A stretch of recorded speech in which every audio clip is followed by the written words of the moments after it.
성경에 여러 가지 절기가 나와 있는데 그 중에서도 오늘 맥주절을 보려고 하는 거예요. 근데 그 중에서도 아까 저는 다시 이야기하면 리허설이라는 의미를 가지고 있다고 했어요. 천국이 임할 때 우리가 예수님과 결혼을 하게 되는데 신랑 되신 예수님과 신부 되신 우리가 가나안의 혼인잔치를 그날 열게 되는데 절기는 그날을 위한 예행 연습, 리허설 기간이라는 거예요. 그래서 예수님이 다시 오시는 그날, 결혼식은 축제의 날이죠. 우리가 그 축제의 날을 준비하고 보내야 된다는 거예요.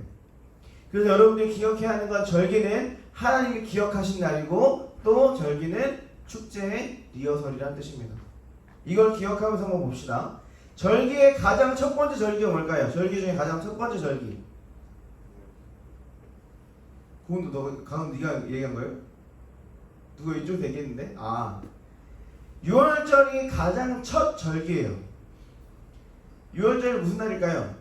유월절은 이스라엘 백성들이 이집트의 노예가 됐을 때, 성경에 말한 애굽, 오늘 말하는 이집트, 그 이집트의 노예가 됐을 때 모세가 이스라엘 백성들을 끌고 나오려고 하죠. 그런데 바로가 내보내주지 않아요. 그래서 하나님이 10가지 재앙을 내리시는데 그 중에 마지막 재앙이 내가 애굽의 모든 장자를 죽이겠다고 저주를 하셨어요. 그런데 그 저주 중에서 내가 어린 양의 그 피를 너의 문설주 위에 바르면 내가 그 집을 넘어가겠다고 말씀하셨어요. 어린 양의 피를 문설주에 바르면 내가 그 집은 넘어가겠다고 했어요. 그 말이 바로 유월, 넘어가다 라는 뜻이에요. 그래서 그 하나님의 말씀에 순종한 이스라엘 백성들은 죽임을 당하지 아니하고 죽음을 넘어갔습니다. 그 말은 그래서 그날을 기념해서 유월절이라고 불러요. 하나님께서 유월절을 보내 이스라엘 백성들에게 말을 하십니다. 누룩을 뺀 떡을 먹으라고 말씀하셨어요. 그래서 그날을 무교절이라고 부릅니다. 누룩이 뭐냐면 쉽게 말해서 곰팡이에요. 여러분들이 빵을 먹을 때, 빵을 만들 때 거기에 뭘 넣죠? 밀가루랑 뭘 넣을까요? 이스트를 넣습니다. 이스트가 뭘까요? 발효제예요. 발효제를 안 넣으면 빵이 부풀어 오르지 않아요. 그 말은 빵이 맛이 없겠죠? 빵이 완성이 되지 않아요.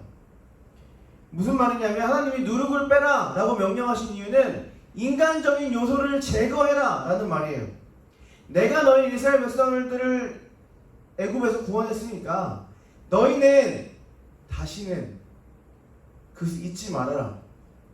그러니까 하나님만 의지하며 살아라 라는 의미에서 누룩을 빼고 떡을 만들고 그걸 먹으라고 했어요. 그리고 이스라엘 백성들이 이 한 주간이 어떤 주간이었냐면 청소하는 주간이었어요. 아까 누룩이 뭐라고 그랬어요? 곰팡이라고 그랬어요. 누룩을 제거합니다. 집에 있는 누룩을 제거해요. 집안에 더러운 걸 제거하는 날이 이 무교절 기간이었어요.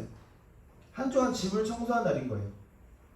이 비슷한 이야기가 신약에 등장합니다. 신약 어디에 등장하냐면 들어본 친구도 있을 텐데 예수님이 유월절을 지나고 성전에 들어가셔서 뭘 하셨을까요?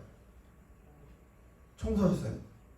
어떻게 청소하셨냐면 소 파는 사람, 양 파는 사람, 비둘기 파는 사람, 그리고 돈 바꿔주는 사람, 그 사람들을 향해서 그 상을 다 뒤집어 엎어버리셨어요. 왜 그러셨냐면 그날이 그 절기가 그런 절기이기 때문이에요.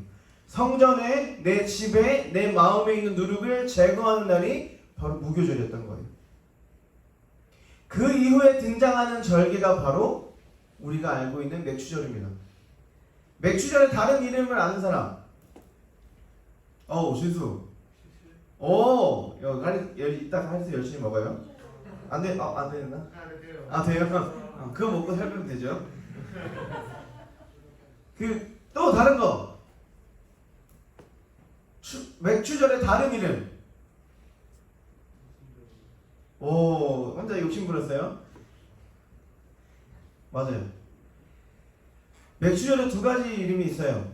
하나는 칠칠절이고 하나는 오순절이에요. 전사님이 이거를 그냥 머리로만 알고 있었는데 이 설교를 준비하면서 이 뜻을 이제서야 깨닫기 시작했어요. 이스라엘 백성들이 무교절이 지나고 안식일을 7번 지키는 날을 맥주절이라고 했어요. 이스라엘 백성들한테 7이라는 숫자는 히브리어에서 숫자의 의미는 매우 중요합니다. 그 중에서도 7은 완전수예요. 하나님이 세상을 며칠 만에 창조했어요? 7일 만에 창조했어요. 7일 만에 창조하시고 하나님이 7일 동안 세상을 완전하게 만드셨기 때문에 이스라엘 백성들은 7이라는 숫자를 완전수, 완전히 완전한 수다라고 생각해서 그 7이라는 숫자를 되게 좋아했어요. 그래서 안식일을 7번 지키자 그래요. 그럼 며칠이에요? 7, 7에 49잖아요. 안식일을 7번 지낸대요. 그럼 49일이 되는 거예요. 자, 그런데 이날은 7번 완벽한 수를 안식일을 보냈으니까 다음 날도 한 번 더 쉬자는 거예요. 우리가 설날 다음 날도 쉬고 추석 다음 날도 연휴 쉬는 것처럼 다음 날도 안식일로 정하자, 우리 연휴를 보내자, 특별한 날이니까. 그래서 49일 다음 며칠이에요? 50일이에요. 그래서 오순절일 거예요. 여기 수는 한자로 열자예요. 10. 50일이라는 뜻이에요. 오순절은 그날의 날입니다. 그래서 첫 보리를 수확하는 날을 기념하는 이 맥주절을 7번 안식일을 보낸다고 해서 7일 동안 7번 안식일, 7.7절, 그리고 그 다음 날도 쉬니까 오순절이라고 부르는 거예요. 여기서 성경 한번 찾아볼까요? 요한복음 6장 35절입니다. 요한복음 신약성경 요한복음 6장 35절. 요한복음 6장 35절입니다. 혹시 못 찾는 친구들 있으면 찾아주세요. 요한복음 6장 35절. 다 찾은 것 같으니까 큰 소리로 한번 읽어보도록 하겠습니다. 시작. 예수께서 이르시되 나는 생명의 떡이니 내게 오는 자는 결코 줄이지 아니할 터이요 나를 믿는 자는 영원히 목마르지 아니하리라. 아멘. 예수님이 당신을 뭐라고 가르치셨어요? 나는 누구래요? 나는 생명의 떡이래요. 일반 사람들이 먹는 떡은 비싼 떡이 아니었어요. 맛없는 보리떡이었어요. 흔한 보리떡이었어요. 그런데 예수님은 자신을 그 떡이라고 설명하시면서 그 떡이 생명의 떡이라고 말씀하셨어요. 그 맛없는 떡이 보리떡이고 그 떡이 생명의 떡이고 그게 예수님이란 뜻이에요. 즉 맥주절이 말하는 보리의 첫 열매는 누구를 나타내고 있냐면 예수님을 뜻하고 있는 거예요. 그래서 우리가 맥주절을 그냥 감사하는 절기로 보내면 안 되는 이유입니다. 맥주절을 그냥 우리가 더 감사해야지, 첫 보리를 수확했으니까 이 은혜에 감사해야지, 여기서 끝나는 게 아니라 이 첫 열매가 이야기하고 있는 건 예수님이라는 거예요. 성경을 한 번 더 찾아봅시다. 고린도전서 15장입니다. 고전이라고 써있겠죠. 세균에는 고라고 써져 있을 거고, 고린도전서 15장 20절 말씀입니다. 고린도전서 15장 20절 같이 읽습니다. 시작. 그러나 이제 그리스도께서 죽은 자 가운데서 다시 살아나사 잠자는 자들의 첫 열매가 되셨대요. 무슨 열매? 첫 열매가 되셨대요. 맥주절의 첫 열매는, 첫 보리로 만든 그 떡은 부활하신 예수님을 뜻한다는 거예요. 첫 열매가 나오면 계속 그 뒤에 열매가 맺히겠죠. 열매 한 번 나오고 끝나면 그 나무는 필요 없는 나무예요. 열매가 맺히면, 첫 열매가 나오면 그 뒤에 수많은 열매들이 맺힙니다. 다시 말해서 그 열매가 바로 우리라는 거예요. 첫 열매 되신 예수님이 먼저 나셨고 그 뒤를 우리가 따른다는 이야기입니다. 다시 말해서 생명의 떡이신 예수님을, 부활의 첫 열매가 되신 예수님을 기억하고 소망하며 보내야 되는 절기라는 거예요. 맥주절은 첫 열매이신 예수님처럼 우리도 부활이라는 열매를 맺을 수 있을 거라는 소망을 가지고 그 소망을 확신하는 절기라는 거예요. 또 봅시다. 맥주절을 아까 뭐라고 했죠? 7.7절 말고 오순절이라고 불렀어요. 성경에서 오순절하면 떠오르는 그런 공간이 있죠. 어딜까요? 누가 에어컨을 껐나봐요. 더워 죽을 것 같아요. 에어컨 좀 켜주세요. 아까 부활의 맥주절 맥추절을 오순절이라고 부른다고 했습니다. 오순절하면 예수님이 부활하셨다가 다시 하늘로 올라가셨을 때 마가의 다락방에 모인 사람들이 거기서 기도했어요. 기도하다가 뭘 받았을까요? 이스라엘 백성들이 아니고 오순절 마가의 다락방에 모였던 사람들이 처음으로 성경에서 받았던 게 있어요. 뭘 받았을까요? 성령을 받았어요. 마가의 다락방에서 모였을 때 온 지방에 있는 사람들이 다 모여서 마가의 다락방에서 기도했어요. 왜 기도했냐면 예수님이 부활하셨다가 다시 하늘로 올라가시니까 앞으로 우리는 이렇게 합시다. 하나님이 우리에게 땅끝까지 복음을 전하라고 말씀하셨으니까 우리는 그 믿음대로 그 하나님 명령대로 살아갑시다. 하나님이 말씀하신 대로 예수님이 올라가시기 전에 마지막으로 우리에게 명령하셨던 그대로 우리는 살아갑시다 라고 오순절날 마가의 다락방에서 기도하고 있는데 그때 성령이 임한 거예요. 처음으로. 무슨 말이냐면 처음으로 교회가 시작된 날인 거예요. 성령에서 교회가 시작된 날이 바로 이때예요. 마가의 다락방에서 성령을 받고 그 사람들이 복음을 들고 온 사방으로 흩어졌을 때, 동서남북 온 사방으로 흩어졌을 때 그때 바로 교회가 시작됐다는 겁니다. 그 말은 맥추절은 교회가 시작된 날인 거예요. 맥추절은 그런 날입니다. 결론적으로 맥추절, 7.7절, 오순절은 그냥 단순하게 첫 보리를 수확했으니까 하나님 이런 은혜를 주셔서 감사합니다. 그런 의미도 있지만 아까 저는 절기는 축제라고 계속해서 이야기했습니다. 축제 리허설이라고 계속해서 이야기했어요.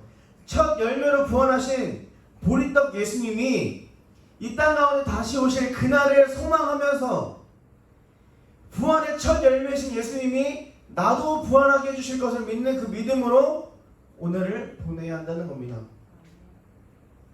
부활의 열매를 맺게 해주실 그날을 소망하며 보내는 축제 리허설인 거예요. 우리가 맥주를 통하여서 해야 할 것은 우리의 죽어있는 자고 있는 그 소망을 깨워야 돼요. 내가 십자가를 회복해야 하는 이유는 거기에 있습니다. 맥주절은 생명의 떡이라고, 생명의 보리떡이라고, 당신이 부활의 첫 열매라고, 그러니까 나를 먹으라고 말씀하신 그 예수님을 기념해야 하고, 오순절 마가의 다락방에서 일어났던 그 성령의 사건이 오늘 우리에게도 임하게 해달라고 오늘 우리는 예배해야 한다는 겁니다. 그래서 그 성령 받은 사람들이 성령을 받고 온 사방으로 흩어졌던 것처럼 우리도 그렇게 해야 한다는 거예요. 다시 한번 그것을 상기시키는 축제가 되어야 할 줄 믿습니다. 그게 오늘 맥주절을 대한 우리의 자세라는 거예요. 우리 성경 한 구절만 더 찾아보고 말씀을 마치도록 하죠. 신명기입니다. 신명기 다시 앞으로 돌아와서 신명기 16장 14절. 예수님의 절기를 지킬 때 어떻게 절기를 지키라고 말씀을 하세요. 14절입니다. 같이 한번 읽어보도록 하겠습니다. 시작. 절기를 지킬 때에는 너와 내 자녀와 노비와 내 성중에 거주하고 있는 레위인과 객과 고아와 과부와 함께 즐거워하되. 하나님 절기 어떻게 보내래요? 즐겁게 보내래요. 선생님 계속 축제라고 했어요. 여러분들이 드리는 이 예배는 매 순간 축제가 되어야 합니다. 왜냐하면 하나님이 즐거워하라고 말씀하셨어요. 축제예요. 예수님이 다시 이 땅에 오실 때 예수님을 만날 준비를 하고 있는 리허설 현장이라는 거예요. 예수님이 다시 오실 그날까지 우리는 예수님이 더 가까이 나아가기 위해서 신부 수업을 받고 있는 거예요. 이 예배를 통하여서. 그런데 이 예배 가운데 짜증이 나고 이 예배 가운데 뭔가 마음에 안 들고 화가 난다면 하나님이 명령하신 대로 우리가 살고 있지 못한 거죠. 왜냐하면 하나님 우리 보고 즐거워라고 말씀하셨거든요. 그런데 우리끼리 축제가 아니라 고아와 과부와 노비와 온 자녀 이방인까지 함께 예배를 드리래요. 무슨 말이냐면 온 절기는 우리가 드리는 이 예배는, 우리가 매주 드리는 그 예배는 우리들만의 축제가 되면 안 된다는 거예요. 성경이 말하는 고아와 과부, 노인과 이방인은 소외된 사람들인 거예요. 복음을 듣지 못해서 소외된 사람들, 그들과 함께 예배를 드려야 한다는 겁니다. 자, 또 귀에 못 박힐 만한 이야기를 할게요. 우리의 예배는 축제가 되어야 돼요. 그런데 우리의 예배는 우리만의 축제가 아니라 온 사람들의 축제가 되어야 된다고요. 복음을 듣지 못한 친구들도 함께 나와 축제를 해야 한다고요. 즐겁게. 그렇게 하려면 마가의 다락방에 성령을 받았을 때 온 사람들이, 거기에 앉아있는 모든 사람들이 성령의 불을 받아서 온 사방으로 나아가서 복음을 전했던 것처럼 우리 입술을 통해 예수님이 전파되어야 할 줄 믿습니다. 무슨 말이냐면 여러분들이 복음을 전해야 할 대상은 교회에 있지 않다고요. 여러분들이 복음을 전해야 할 대상은 교회 밖에 있다고요. 어제 정말 안타까운 뉴스를 봤어요. 어느 교회에서, 정말 대형 교회인데 그 대형 교회에서 그 고작 마스크 하나 안 써서 그 교회로 시작해서 다시 한 번 더 퍼지고 있다는 이 말도 안 되고 씁쓸한 뉴스를 봤어요. 사랑하는 여러분, 우리가 복음을 전해야 하는 대상은 교회에 있지 않습니다.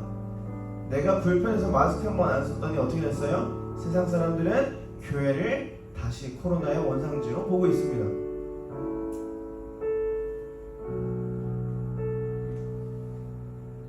우리가 전해야 할 대상은 고아와 과부고 이방인과 객이고 노인들입니다. 즉 세상 가운데 소외받는 사람들, 즉 세상 가운데 복음을 듣지 못해 소외받은 사람들, 우리는 그들에게 복음을 전해야 돼요. 그런데 저렇게 하면 복음 전해봤자 아무 소용이 없어요. 다 튕겨내죠.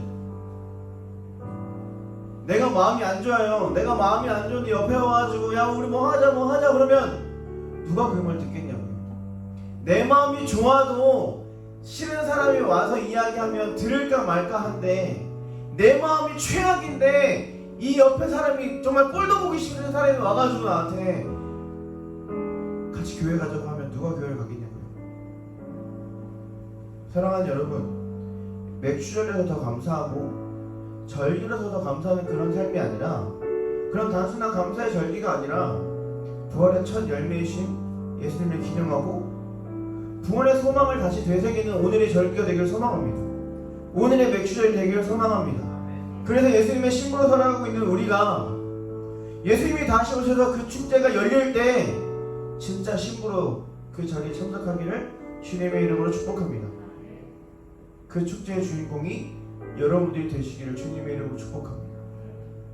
또한 그 축제의 주인공이 우리만 그렇게 살아가는 것이 아니라, 그 축제의 주인공이 우리만 되는 것이 아니라 내 주변에 복음을 듣지 못한 친구들, 내 주변에 복음을 듣지 못한 어른들까지도 함께 복음을 듣고 나와 그 축제의 주인공이 되기를 소망합니다. 부활의 첫 열매, 생명의 떡, 그 예수님을 따라가는 여러분들이 되기를 주님의 이름으로 축복합니다. 그게 맥주절의 의미예요. 왜냐하면 여러분들은 부활의 열매들이기 때문입니다. 부활의 첫 열매이신 예수님을 따라가야 할 이유는 여러분들이 부활의 열매이기 때문이에요. 자, 이제 여러분들이 해야 할 것은 그 열매를 가지고 나가야 합니다. 교회가 아니라 여러분들이 살고 있는 그 세상 가운데로 나아가서 그 열매를 먹여야 하는 거예요. 그게 맥주절입니다. 다시 한 번 더 그 소망을, 그 확신을 가지고 살아가는 우리 중고등부 친구들이 되기를 주님의 이름으로 축복합니다.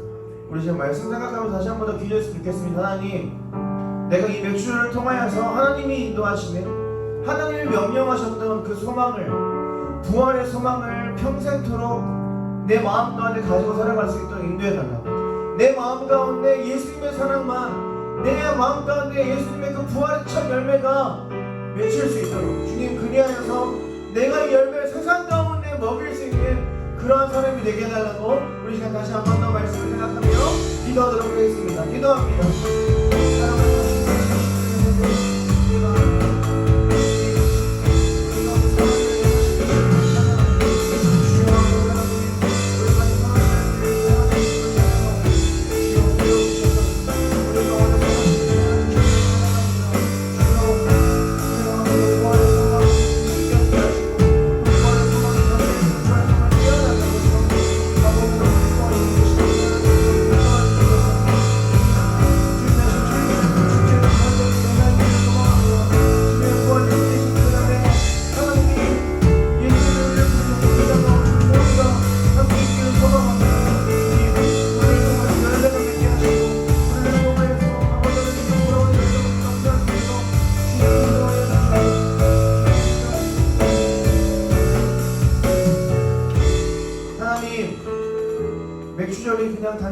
감사하고 하나님의 은혜에 감사하는 그런 날로 끝나는 것이 아니라 첫 보리를 수확하는 것, 첫 열매이신, 첫 보리떡이신 그 예수님을 기념하며 부활의 소망을 다시 한 번 더 되새기는 날이 되기를 소망합니다.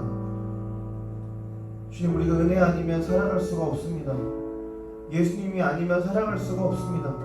주님, 내 삶 가운데 부활의 소망으로 오신 예수님, 내가 그 부활의 열매를 세상 가운데 먹이는 진짜 하나님이 찾으시는 예배자가 될 수 있도록 인도하여 주시옵소서. 내가 그 열매를 더 많이 먹이기 위해서 주 앞에 더욱더 가까이 나아가는 우리가 될 수 있도록 또한 축복하여 주시옵소서. 주님, 교회가 많은 지탄을 받고 있습니다. 주님, 그 가운데서 주님께서 우리에게 행하신 그 명령들을 잘 수행해서 내가 이웃을 사랑하는 그 마음으로 세상을 살아갈 때 주님, 그들이 주님께 더욱더 돌아올 줄 믿습니다. 우리가 나 자신이 아닌 하나님의 명령대로 내 이웃을 더 사랑하는 우리가 될 수 있도록 인도하여 주시옵소서. 주님이 예배권 나와 있는 모든 친구들 머리 위에 축복하여 주시고 한 주간도 주님 앞에서 더욱더 담대히 살아갈 수 있도록 인도하여 주시옵소서. 예수님의 이름으로 기도합나이다.